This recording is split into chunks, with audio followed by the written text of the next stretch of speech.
ဖြစ်ဖြစ်ဖြစ်ခေါ်ဆိုမခိုးလေးရှိတယ်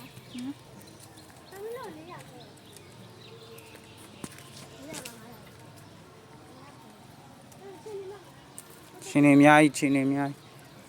အမှကန်နေထဲမှာငါးတွေရှိတယ်မှာပွက်လို့မြင်လားအကြီးရယ်အမမြင်းနေရတယ်မြင်လားအမငါးတွေမြင်နော်ငါကျွေးတဲ့ဟာတွေအများကြီးပဲမှာ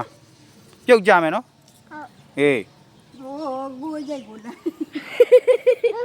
မကြီးရမြင်လားဟောငါးကြီးမှာမေးဟုတ်ပါကျွေးတဲ့ဟာလေးနော်ငါးစာလေးဟိုဖြစ်နေရှိငါးစာလည်းမရှိ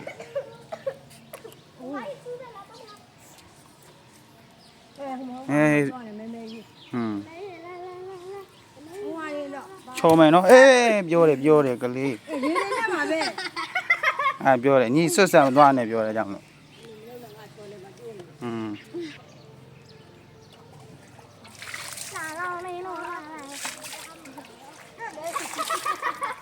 ဘက်ကပိုးပြီးပေါ်တယ်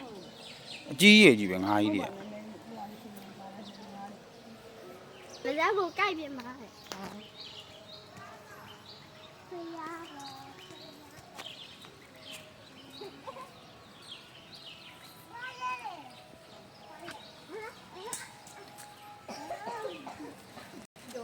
ဒီဘက်